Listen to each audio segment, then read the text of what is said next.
Okay with you? That is fine. And recording is started.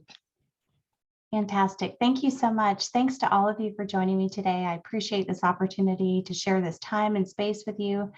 I will post once more the link to the Wakelet that I put together, and it includes a copy of the slides that I'll use in the presentation, their resources, research, and other things that I'll reference during the session today. And I also want to include, if there's anything that comes up in our conversation, reference resource-wise, any of those things. So I'll go back and add to it anything that shows up in the chat that you all want to share that others might be interested in. I'll go back and add it in the Wakelet and then post that link in Discord. So again, welcome. It's so nice to see all of you today, or to see your pictures or names on the screen. I hope that we'll have an engaging and enlightening conversation. The topic for this session is a return to humanity in teaching.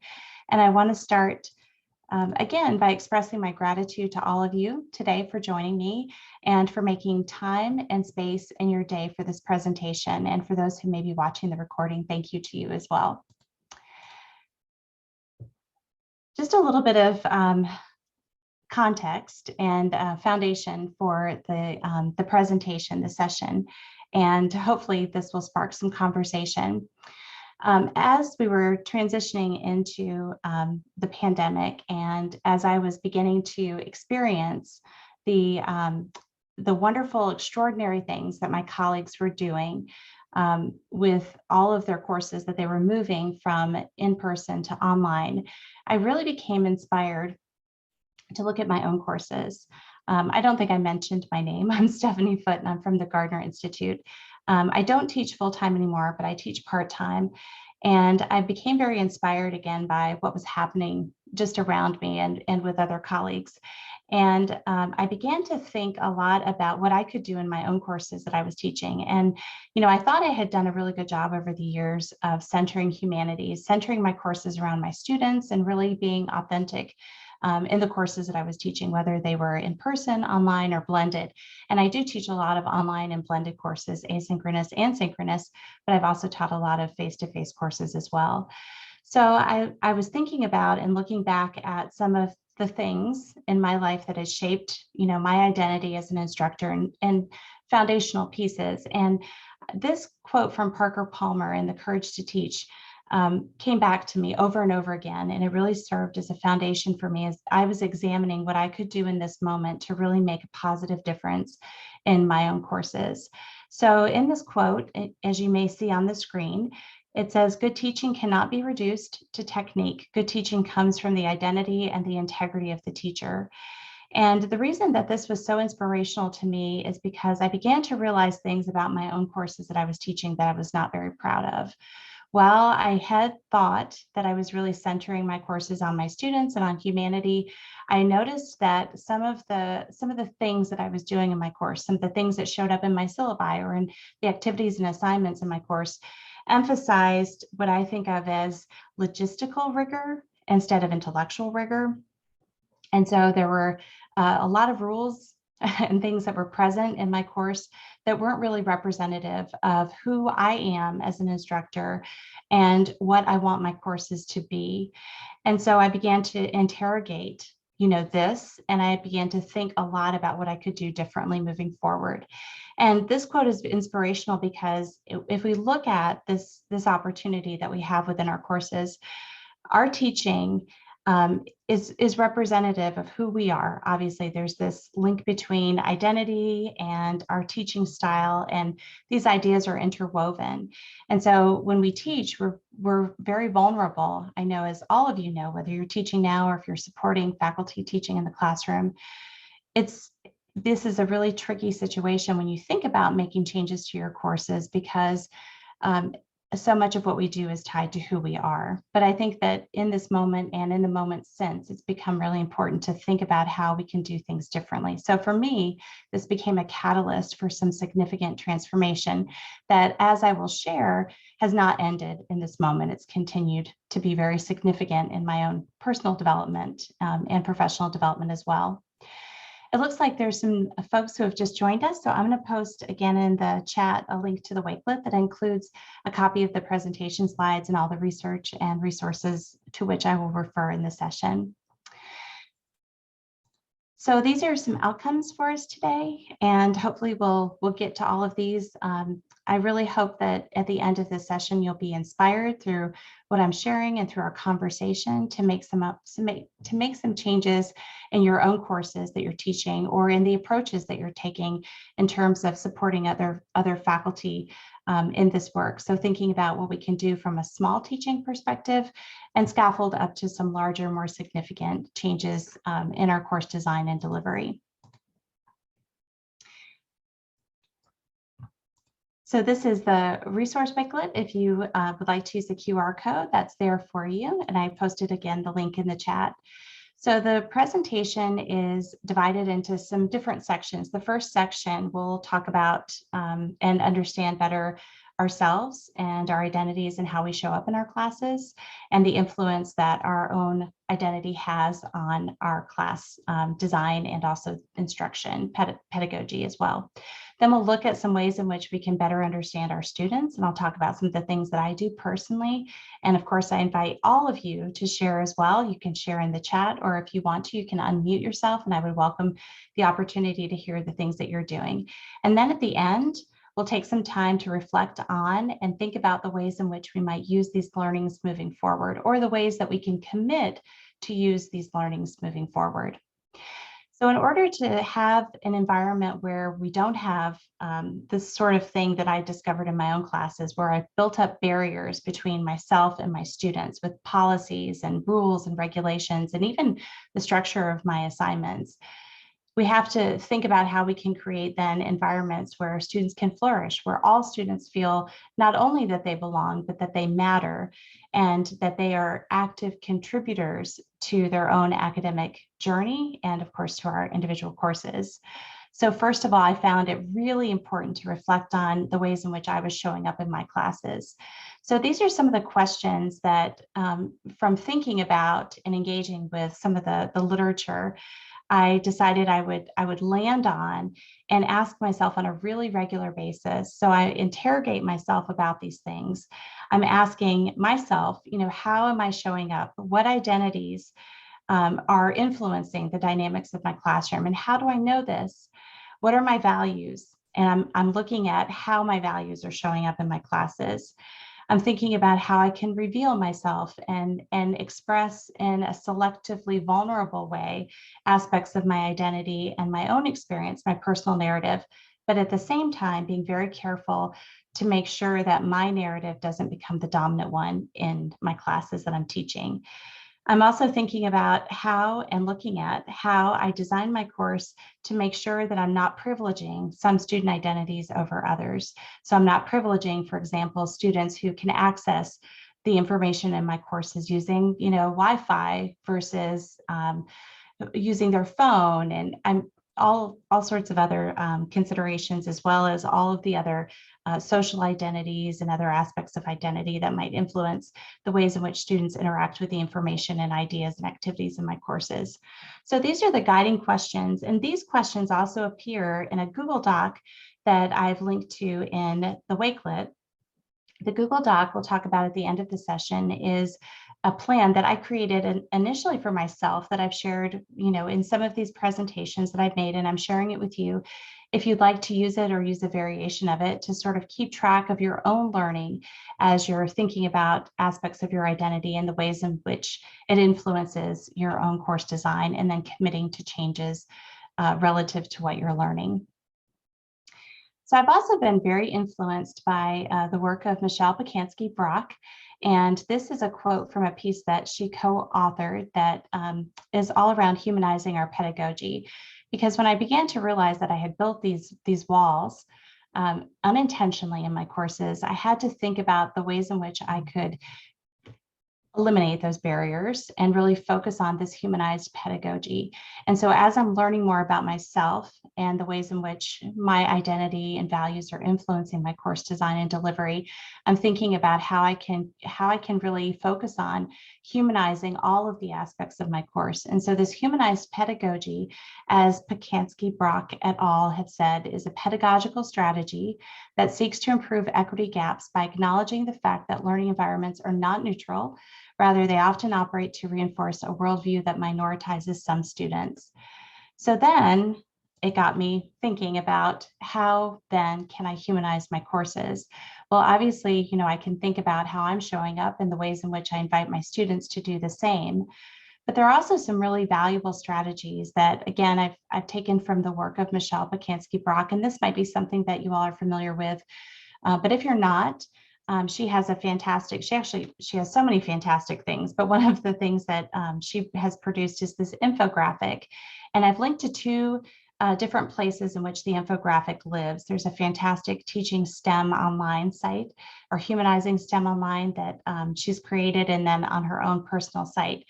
But this humanizing infographic is so wonderful. It's intended for humanizing online courses, but I found that you can use it very effectively in any course mode or modality. So this gives some information about humanizing and what it is. And then there's some humanizing principles. And this is where I've focused. So again, as I'm understanding better who I am as an instructor, my identities, I'm thinking about how I can use those learnings and leverage that as I embrace these principles of trust and presence and awareness and empathy. I mentioned selective vulnerability a few minutes ago, and that shows up under trust. So as you all know, probably, as we communicate aspects of ourselves and our identities, and I find, especially as I have shared with my students, stories of struggle or challenge, learning a concept or idea, or maybe, struggle as a first generation working class student, that these narratives, these experiences help my students to better understand that whatever it is they're experiencing, that I don't know everything. I've struggled too, and that they're not alone in their journey. So there are things obviously that we can do to communicate and foster trust, to communicate our presence and awareness and empathy to our students. I mentioned Parker Palmer and the Courage to Teach at the beginning of the presentation. And I looked back, one of the biggest influences on my own thoughts about teaching and my approaches to teaching has been Laura Rendon's work.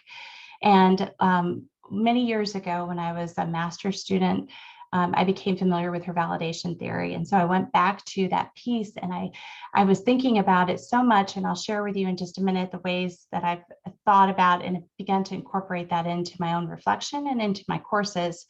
But I think that there's so many rich resources out there as we consider how we can take these principles, for example, and incorporate them into our pedagogy, but also into our course design. How can we design our courses to be humanizing and to really be reflective of these principles? So these principles have become the pillars in terms of my own course design or redesign. The other thing that I've done is, and this is reflected in the Google Doc as well, is to look at Stephen Brookfield's work, and in particular to use his reflective teaching model. And it's something that I had used before and have helped others use, but this is not necessarily something that I would do on a very regular basis. But I've done this now. I've engaged in this reflective teaching process systematically. That's a big change that I've made in the last 2 years, because I really want to make sure that the changes I'm making in my course are making a difference, and that I'm gathering information that's not just my gut reaction, that I'm gathering information obviously from my students, that I'm getting feedback from peers and colleagues, and also that I'm engaging on a regular basis with the literature that's helping me to shape the changes that I'm making in my courses. So in this case, in Brookfield's work, that's what's so beautiful about it. He's described this process that occurs during and after the course ends. So making those changes mid-course can sometimes be daunting, but it's also very important to consider, as we're trying to create these more effective and responsive and inclusive learning environments.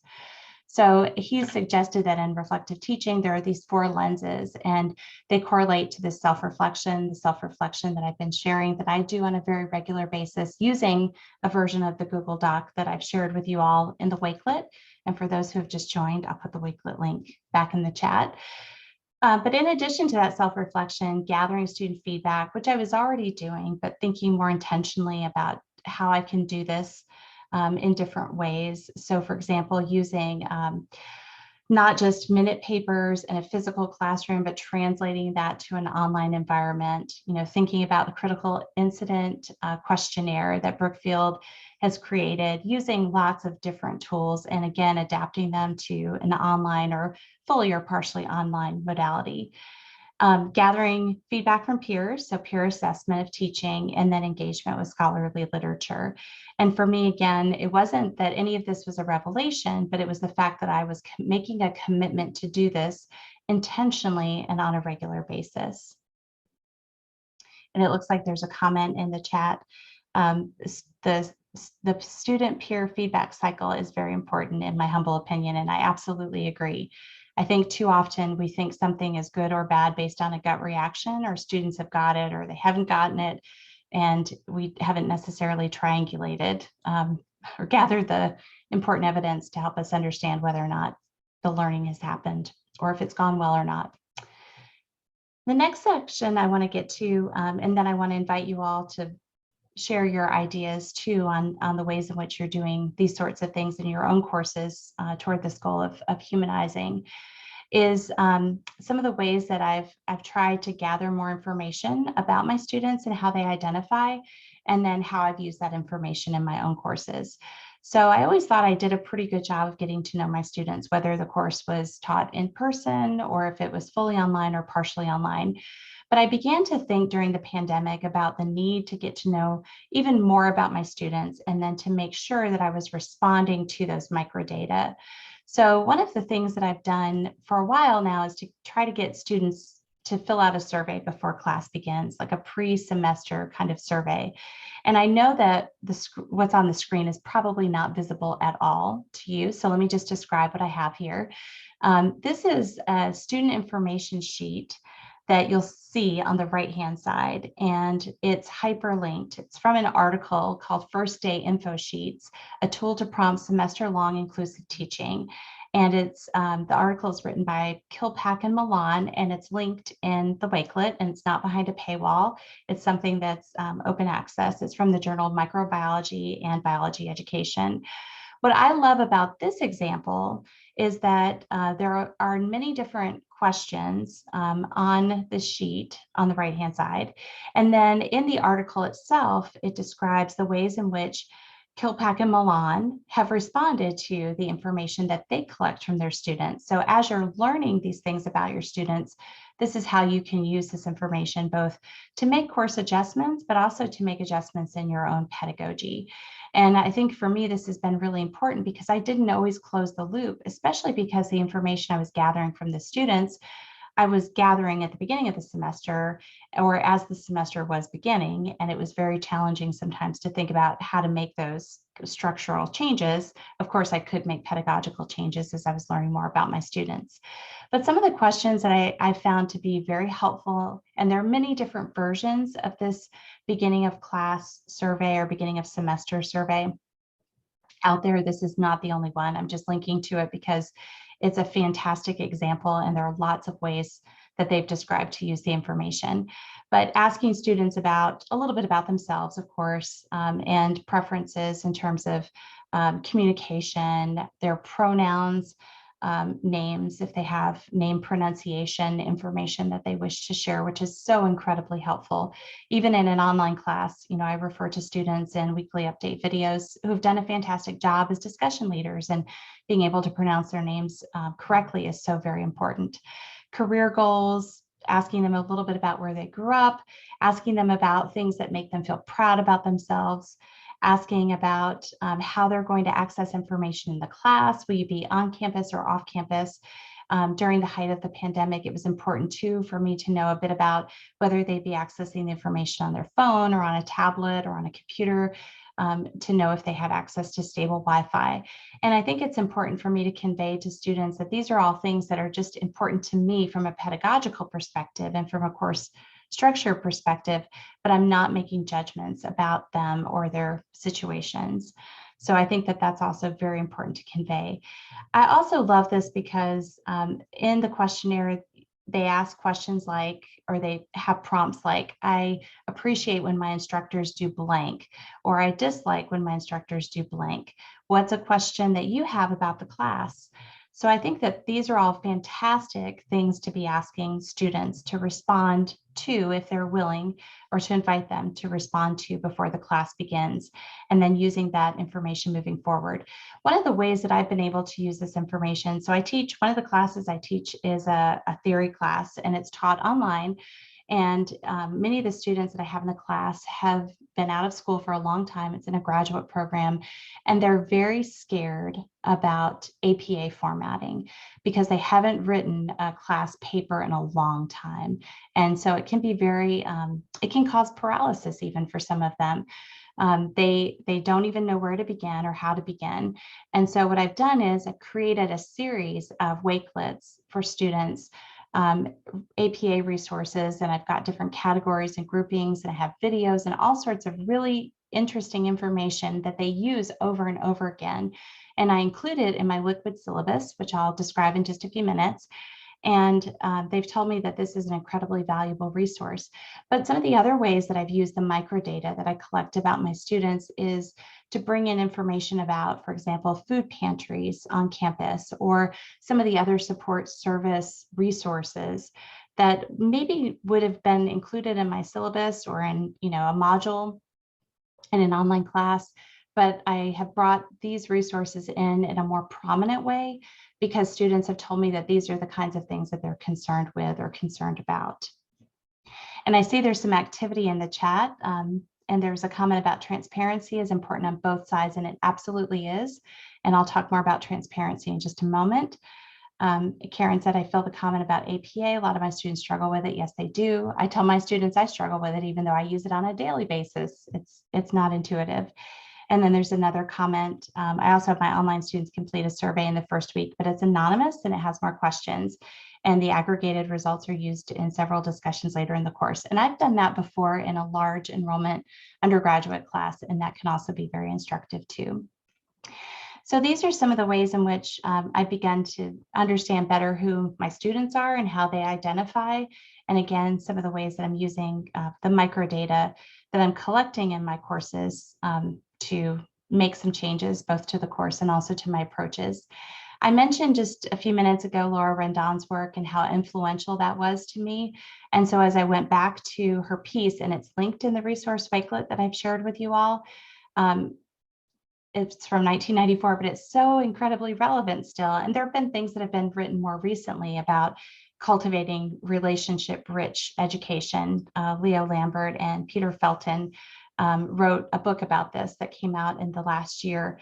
But Laura Rendon's work, and this in particular, getting to know more about our students and using those learnings moving forward, has reminded me of how important it is that we become validating agents for our students. And so I really honed in as I was thinking about my course redesign on those in-class opportunities for validation. So looking at, how I can convey to my students genuine concern. So as I'm learning more about them, how can I, even before the class starts, communicate concern and care to them? And so these are the things that I'm doing by collecting this information and being able to respond to it. I'm communicating that care and concern before they even begin. I'll talk more about how I've used those ideas in some of the other aspects of my course design. And there was a comment about APA. I don't take off any points for APA on the first assignment, give feedback on corrections. I do that too. And actually I'm moving toward ungrading. That's my goal for the fall. I've been working toward it for a while, but I'm there. I've got all my ducks in a row, so I think I'm all set to go there. But I found that the feedback on APA, like giving students very explicit feedback, but them knowing that points won't be taken off for that, is still very helpful. And in the program that I teach in, the graduate program I teach in, students have to write a paper, they write a thesis essentially, and it has to be formatted in APA. So one of the outcomes of the program is for them to learn APA. So it does become an area of concern and nervousness, as students are approaching the assignments in the class, but it's become a little bit easier. The courses that I teach are the foundational courses. So it's for some of them the first time they're interacting with the format. Doing forms of ungrading, but we'll now move to full ungrading in either summer or fall. Yay, we could share our reflections, Karen. And John had a question about ungrading, and I will be very happy to get to that in just a minute. And there's a channel in Discord dedicated to ungrading. And I think, if I'm not mistaken, Karen, you might have even presented on ungrading, or might be presenting at this conference on ungrading. I think I saw a presentation that you made. Yes, she did a presentation yesterday on ungrading. So I think maybe we'll let Karen talk about ungrading in just a minute. And I saw there's some very rich resources in that channel. So now I wanted to talk just for a minute. And again, I'd love to hear from you all, and I'm gonna stop talking in a moment so I can hear from you all about some of the ways that we can use these learnings moving forward, what we've learned about ourselves, or what we are learning about ourselves, and what we're learning about our students, to create truly inclusive and responsive learning environments within our courses. And so in this, and thank you, Bill, for putting the Discord channel for ungrading in the chat. I appreciate that. So in this section, I want to share just a few ways in which I've used these learnings. So first of all, on the screen, you'll see a statement of inclusion and then a statement that I've written on teaching and learning during the pandemic. These are additions to my syllabi, but I will tell you, this is a bit of a disclaimer because I'm very much still working on the statement of inclusion. And I've been really inspired lately by the work of Shavella Pittman. And I'm both inspired and challenged by the work, because I absolutely need to take this statement of inclusion, which looks nice, but probably doesn't mean a whole lot to my students. And I need to make this something more actionable. So again, have been inspired by her work. So I'm thinking about how I can make this more of a statement of inclusive learning and give examples of learning supportive and learning disruptive behaviors. So I will be revising this. But what I'm trying to express here is that taking what I've learned about myself and my students, I've decided to take different ways in my courses, whether they be fully in person, fully online, or if they're hybrid or blended, and finding ways to communicate differently, sense of belonging and inclusion in my classes. And so taking the statements of inclusion and radically redesigning those that's just one very tiny baby step toward making a more inclusive environment for all individuals in my class or the courses that I teach. The last statement, though, is one that has become really important to me. It's one of the early expressions, but there are many expressions now in my classes about centering my courses on my students and on their humanity. And this has become super important to me, to be very transparent with my students about the fact that they as human beings are most important. Humans, I teach students and not the content. So I think that the humans in the class have to absolutely be prioritized. And in scenarios and situations and times in which we find ourselves, prioritizing ourselves and our well-being is so important. And so I'll keep adjusting this statement, obviously, but I think it will become something that even when we're fully in an endemic, that I will continue to use in some form or fashion, and I will continue to find ways in which I can express the humanity to my students in both writing, but also in the course design and delivery. So this is just one small expression of that. These come from my syllabus, and I teach in a department where we have lots and lots of policies that have to be communicated in our syllabi, and I think that probably many of you can relate to this. But what I've done is, where I can, I've taken boilerplate language and I've adapted it using my own language, or I've also created a liquid syllabus, which I'll talk more about in just a moment, to humanize some of the content and information, and even some of the policies and practices that are occurring in the class. There's another fantastic comment in the chat: without feeling like a respected person, it's more difficult to learn and to remain motivated. And I think that's absolutely right. And so I've thought about that very deeply in my courses and in my course design. And it's my hope, my ultimate hope, that every single person in my class feels that they're respected and that everything I do is out of respect and care for my students. So many others, I mentioned some of the individuals who have influenced me in my earlier development as an instructor, but more contemporary examples, there are many of them. So I shared Michelle Pacansky-Brock, who I adore. Fabiola Torres is another wonderful example of a very humanized instructor, and she's at Glendale Community College. And I'm sharing just a little bit of information from her courses that I find to be incredibly inspiring.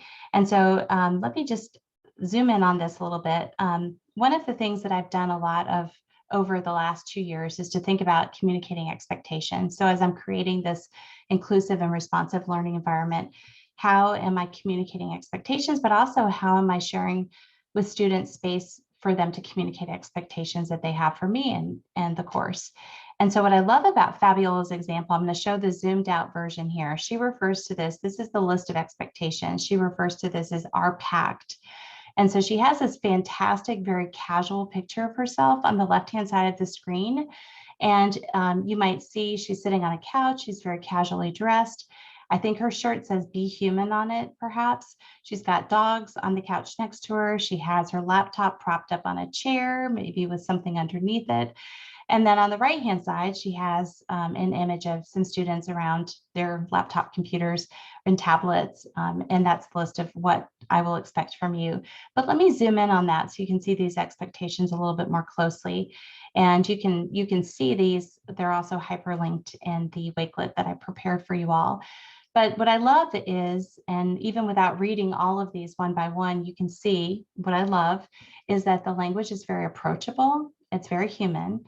And so she's communicating to students that from me, you can expect that I will treat you with dignity and respect, and that, I'm going to give you my very best all the time. This course is going to be organized, but really, it's most important that I'm here for you, that this is a safe learning environment, and that that if you ever need anything, you can reach out to me. Also know that I'm not perfect. I'm a human too, and that sometimes I will make mistakes. And I think that also that's an important part of this process of humanizing our pedagogy and returning to humanity in our classes.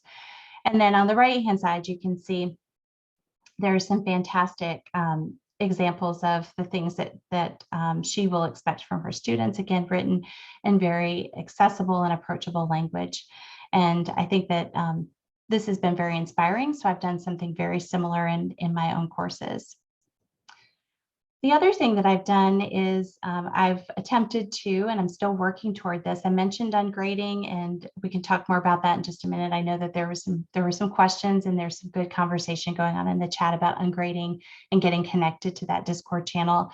One of the other things that I've done in my course redesign is to use the Universal Design for Learning, or UDL guidelines, to guide my redesign. So as I'm looking at my course, I'm looking for specifically opportunities for multiple means of engagement and representation and action and expression. What's so great about this, and the CAST link is in your Wakelet if you're not familiar with UDL, is the UDL guidelines are good for everyone. So it's a course design approach that works for all learners in your class. It's not just for students who may need special accommodations.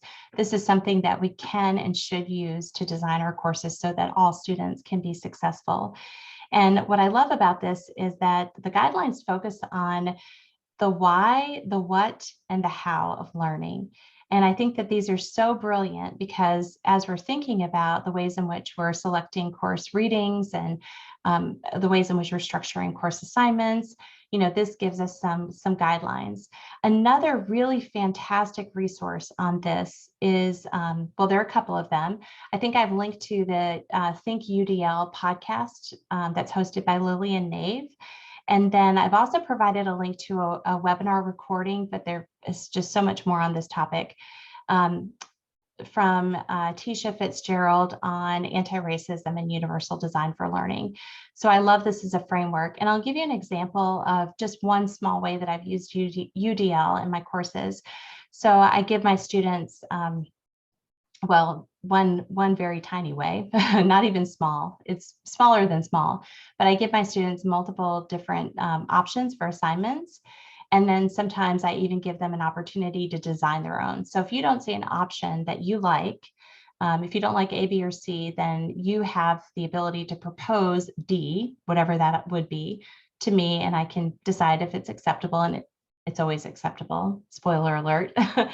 So giving students the option, also engaging students as discussion leaders, and working with them, coaching them, helping them identify additional readings and resources.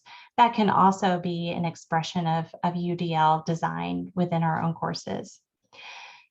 I think there's, yes, and Zavi said that Thomas Tobin has amazing knowledge and presentations on UDL, and I did not put Dr. Tobin's resources in the Wakelet, but I will go back and add those. I'm very familiar with his work and have used it extensively too. He's amazing. So the other thing I've mentioned is the Liquid Syllabus, and this has been really, it was a small project, but it's really made a huge difference in my classes.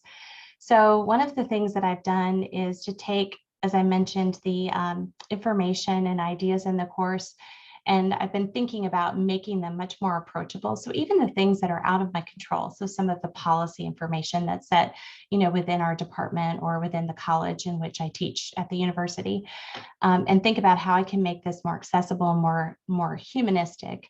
And so I've taken this tact, and it's to create a liquid syllabus. And essentially the liquid syllabus, this is a link to a video. It's a hyperlink to a video that's about 1 minute and 40 seconds long. It describes what a liquid syllabus is. If you're not familiar, it's generally it's a resource that you would create. So taking your syllabus, taking again information about policies and practices, and preparing something, could be a Google site, that's what I use, that breaks the information down, presents it to students in a very accessible way.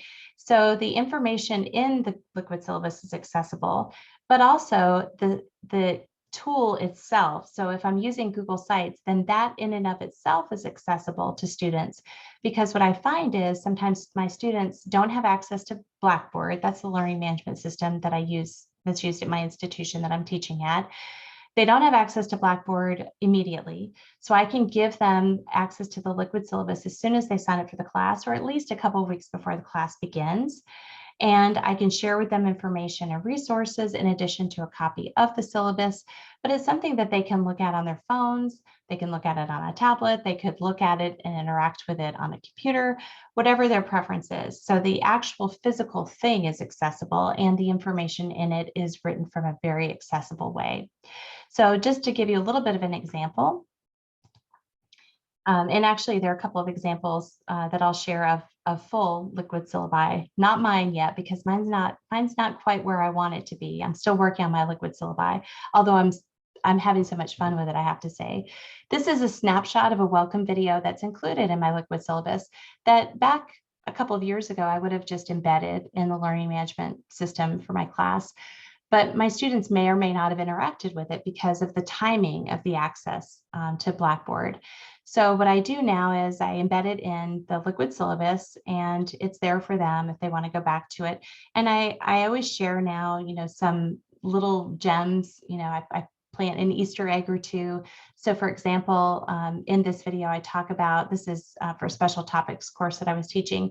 I talk about my own personal motivation, for this particular topic and the experiences I had in my first year of college, failing out, but then, having the privilege of going back to school. So these are all things that I share, just a little bit. So I'm practicing some selective vulnerability, and then planning an Easter egg that they find in another place in the Liquid Syllabus. So sharing with them a little snapshot that then they can find later on in the Liquid Syllabus. So it's a fun way to share information, not just about myself, but about the course. This is going back to Fabiola Torres. Her Liquid Syllabus is linked in, one of them is linked in your Wakelet that I prepared. This is a screenshot of it. It's beautiful, it's fantastic. And what I love about it is that, there's a lot of visual, just so many wonderful visual images that convey sort of the feeling of the course and her approach to the course and the topics. And so it's really wonderful and beautiful. And again, I love it because it helps us to give space and place to talk more about what the course is all about and the kind of experience that we want to create, in the course. I also, in my Liquid Syllabus and in the learning management system, use Tilt. And just very quickly, if you're not familiar with Tilt, this is transparency in learning and teaching. It's another framework that we can apply in our pedagogy and in our course design. And so the way that I use it in my Liquid Syllabus is I have for every assignment in my class a page in the Google site that describes the purpose, task, and criteria for success for every single assignment. And then I do that as well in the learning management system, but I don't have to explain it as much in the learning management system because I've explained it more in the Liquid Syllabus where they can refer. So it's very good because obviously it reduces or demystifies, some of the grading process or the feedback process if you're using an ungrading approach.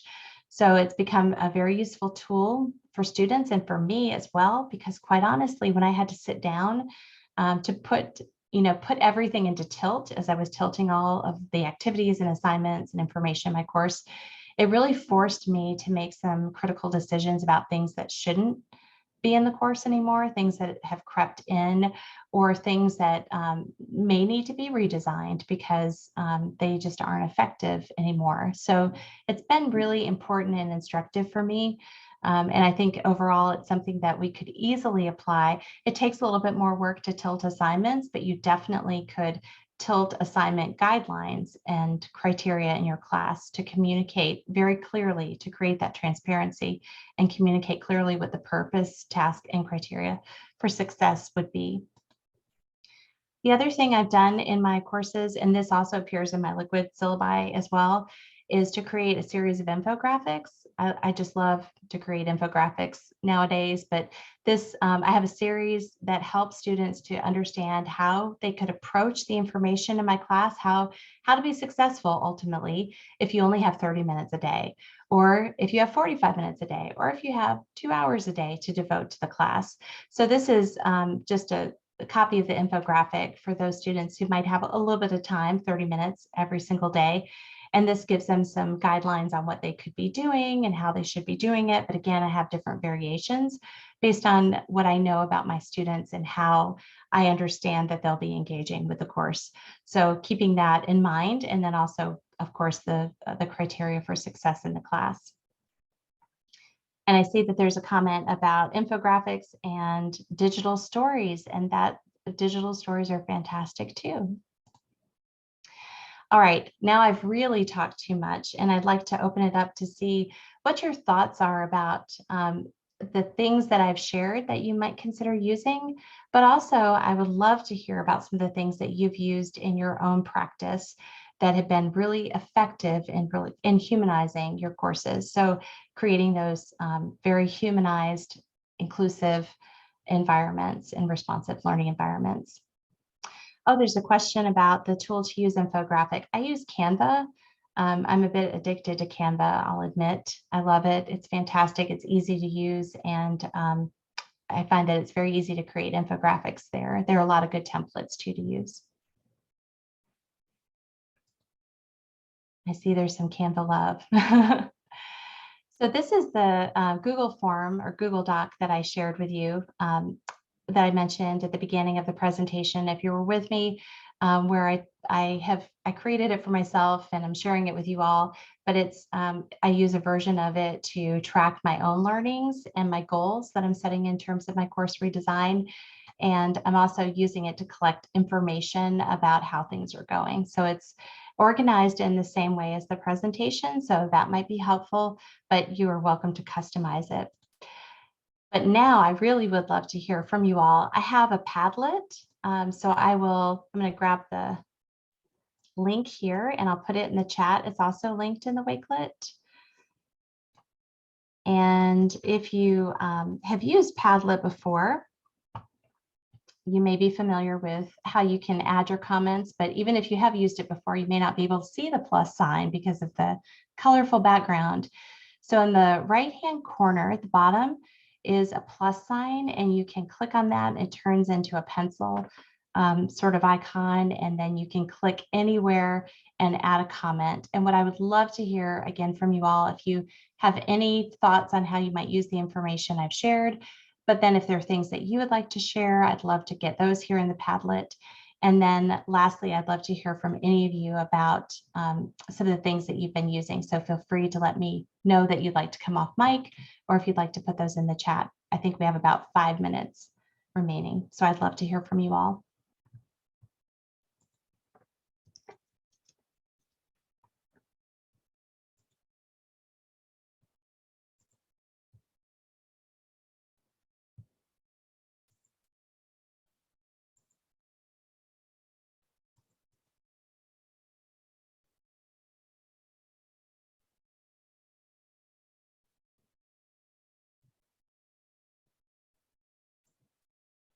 I know that there's some Padlet activity going on, and if you haven't used Padlet in class, I use it in synchronous and asynchronous classes. I have a weekly check-in Padlet that I post, and also a student wall, like a feedback at the end of the semester for students who might take the course next semester.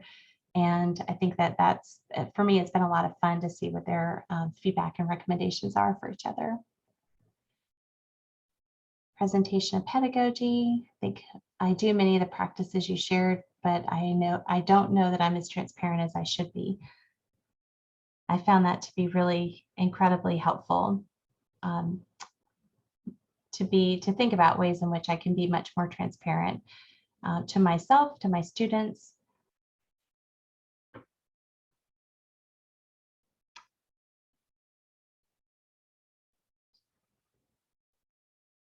Is anyone doing anything or using any tools to humanize their courses that they would like to share?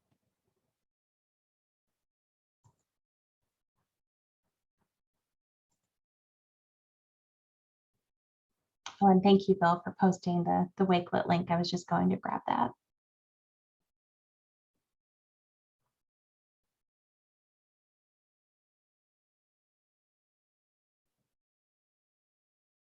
Right. And someone likes the idea of creating a pact between students and faculty. I think it's a wonderful exercise. I've been very inspired by that myself.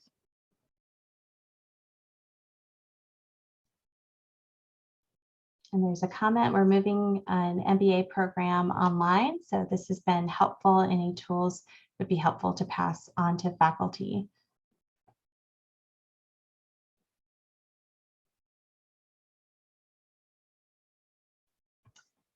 Well, as you all are working on your comments in Padlet, I know sometimes it takes just a minute because there's been a lot of information. I do have my contact information back in the slides. And so if you'd like to make connections to learn more about any of the tools or resources or information that I've shared, I'd be happy to connect with you.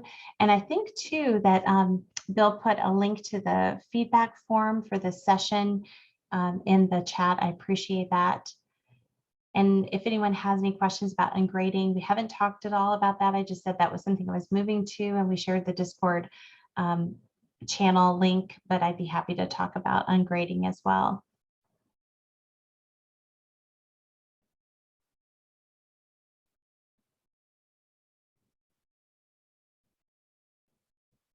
Oh, I love this. When the pandemic hit, I made a sharing hope and joy Flipgrid assignment. I love this. I did something similar myself, but I set it up as a discussion board, and ultimately we shared a lot of videos and other photographs and resources my students and I did.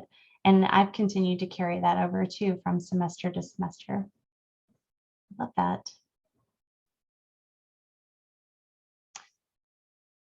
So Elvin asked about ungrading. So in full transparency, I haven't moved completely to ungrading, but it is something that I'm going to do completely in the fall. So I've been doing a lot of research on it, and over the last 2 semesters have been working with my students to redesign the rubrics that I use in my courses so that I'll be ready for ungrading. But there's a fantastic, Elvin, you may have seen it, the Discord channel, the resources from Jesse Stommel, Josh Eiler. Those are the ones that I've been leaning on a lot as I've been thinking about and working toward ungrading. It has been a bit of a process for me, also because in my department, I'm really the only person who's going to be doing this. So it's taken a little bit of political maneuvering. But I think our time is officially up, but I would be happy to stay connected. So I have my contact information here, and I would love to stay in touch. Thanks to Bill for helping moderate. You've been wonderful, Bill, and thanks to all of you. I appreciate this time together. Well, thank you. And I'm going to stop recording and